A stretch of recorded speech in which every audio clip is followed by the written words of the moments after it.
Hi guys, in this video I'm going to show you how to illuminate dark stained glass window in Photoshop without using AI. So without further ado, let's get started. So here we are in Photoshop with an image I have taken at one of Tabitha Boydell stylized events. The model name is Bernadette Lemon, and the accessories that you can see, the lovely choker and beautiful van braces, are made by designer called Revivify. I will link everyone in the description box below. So we need to illuminate this window here. So in order to do that, we need to select it first. So we choose a rectangular marquee tool and we do a rough selection just like that. And then we right click it and we choose transform selection. Then we right click it again and choose skew. Yes, and then in that way we can adjust our selection so that most of it would be selected. I think that's about it. So let's click done.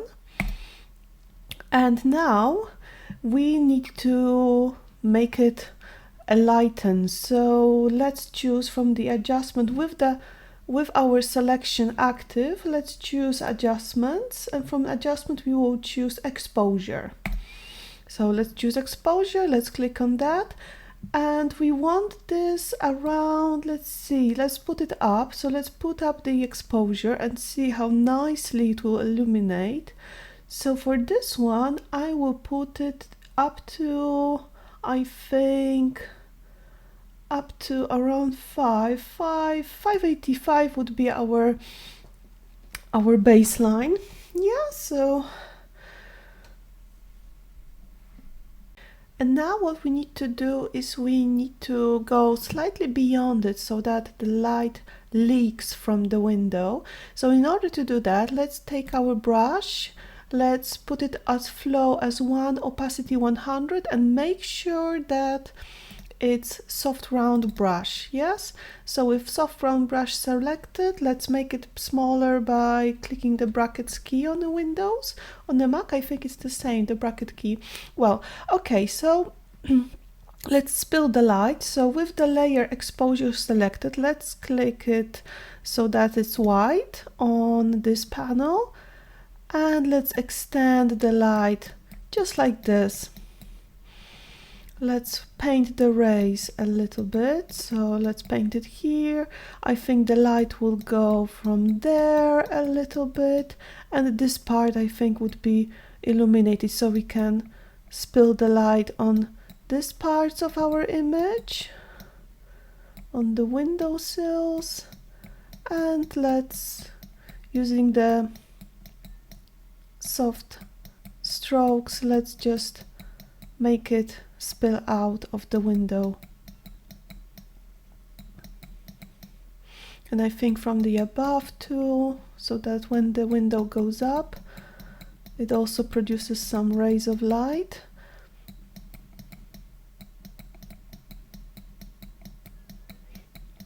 I think this one should have a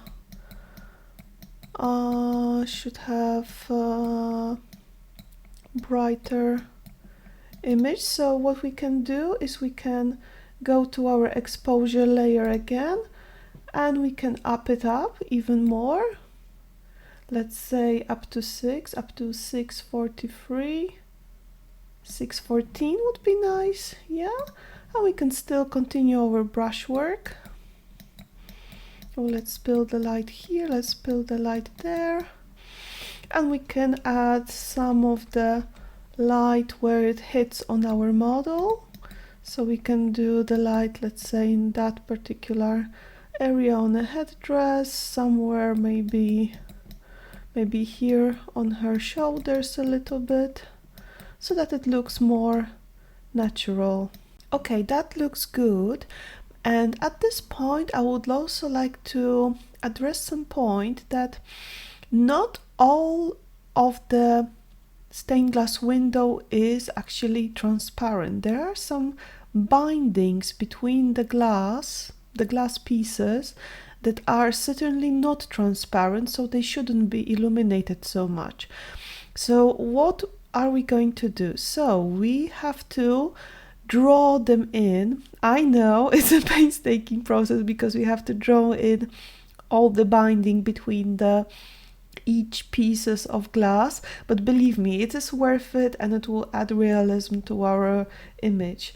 So we're going to create a new layer from the create a new layer icon, just like this, and we're going to select a color, which I would say, let's select the color from here. Let's choose a gray color, so that is a great proportion between light and the darkness. So let's create something about, I would say, this. And with this color selected, let's make our hardness of our brush 35% and flow would be 100. Yeah, so I want to make it closer up so that I can see what am I doing. So let me just adjust my canvas here, and with the brush selected, let's make it smaller by pressing the bracket keys. And I will start with the easiest one because this is like a easy straight line. So if you want to make a straight line in Photoshop, just click on one place where you want your line to begin, let's say here, and then with the shift key pressed, you just click it again and you have a nice straight line. So we are going to repeat this process out to all of the bindings between the stained glass pieces. We click, we press shift, and we click again, and we have a straight line. We can make our brush a little bit smaller or bigger depending on the size of the binding. Yeah, and we are going to select all the binding between the stained glass pieces. So something like this, like that. Oh, this is like a straight line. I can go with shift and click, shift and click. There we go. This piece, oh, this piece is straight. We can certainly go a straight line like this. It doesn't have to be perfect, to be honest, because we are going to bevel and emboss it. So we're gonna add this 3-dimension to it so that it's even more realistic than it is. And remember, those stained glasses were being put by hand, so it only makes sense that we will be doing this by hand and not, you know, automatically or by using, like, you know, artificial source of workforce for it. So basically we are going to paint all of it in.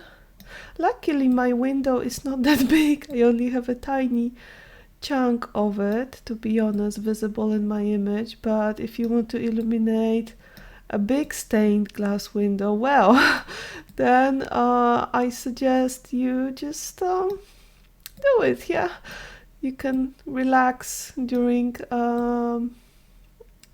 this process. It's very nice, and you can always admire the stained glass art that you are working with, so it's always nice to appreciate the arts.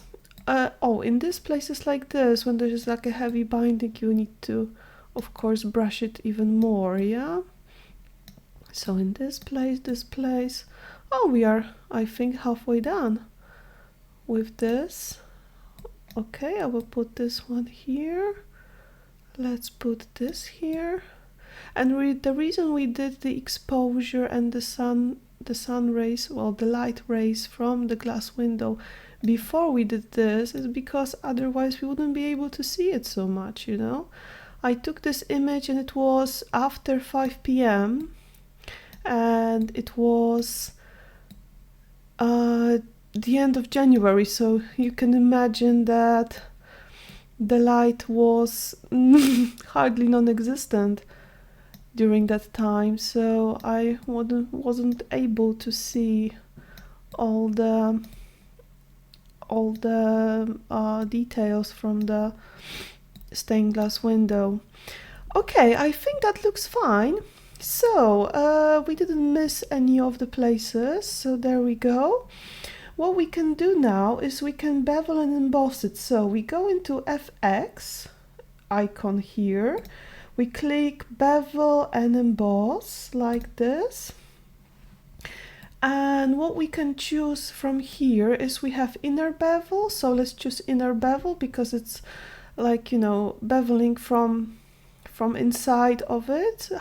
And you can see how 3-dimension it gets already. So technique would be smooth. Our depth, well, that depends. If you want, you know, very defined glass binding, or let's say less defined, I would put it around 300 maybe.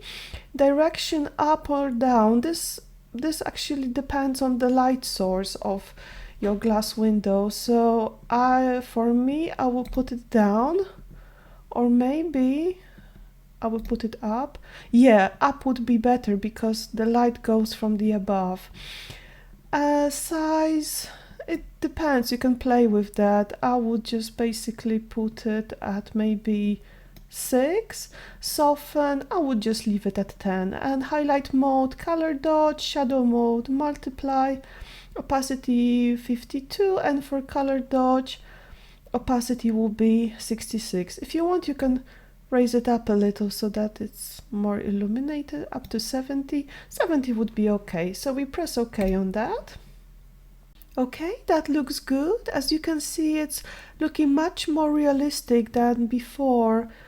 Let's see how it looks like. So this is the before. As you can see, the light is penetrating the glass binding, so it doesn't look very well. But with this selected, we can see that it looks way much realistic, so that, you know, the light doesn't go out so much. So what you want to do at this point, you want to play with the color basically. If you want to make our, you know, stained glass more saturated, more vibrant, you know, or maybe you want to change the colors of it. In order to do that, you can click on your exposure layer mask, so this black one selected, and you right click and you choose add mask to selection. That would enables you to just to select the stained glass window and the rays that goes from it, and you choose adjustment, hue, saturation. So now you can play with the saturation if you want your stained glass window to be, you know, more saturated. Oh, sorry, I'm playing with the hue. Sorry, that's not what I wanted to show. Let me reset it to 0. Let's just write 0 here. So yeah, saturation. So if you want your stained glass window to be, you know, more saturated, just like this, maybe you want it more saturated. As you can see, the colors are getting really, really dramatic. So I would say, yeah, I would put it at 30 maybe. And you can even change the colors of it. You can play with the hue. If you want it to be, you know, green, teal, blue, red, anything that suits your fancy basically, if you want to, you know, change the color of it. Just like that.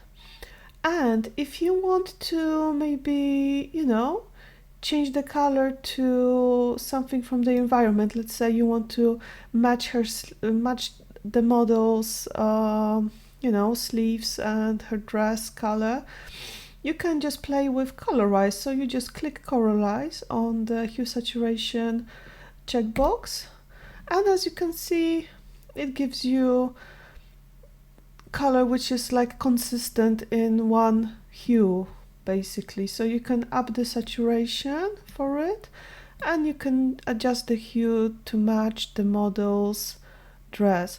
I would personally try to match her headdress because I think the yellow color here is pretty much cool. So I will just probably leave it like that, but just to show you the whole scope, you can basically choose any color you want, and it's really, really nice. I think it's a great way of choosing the color for your stained glass window. So, as I said previously, I think the yellow reddish color, something like this would look pretty cool. Let's see at the bigger picture how it looks like. There we go. Yeah, and basically that's it when it comes to illuminating the stained glass window. Thank you so much for watching. And here is my final image. I decided to add more light with a blank layer on screen mode and painted it in. And I also use light dust overlay. You can purchase them on Etsy, on various sites like that. It's just basically a photo of light particles just floating around. You also put this one on screen and you mask it wherever you want to appear in your image. Thank you so much for watching, and see you for the next one.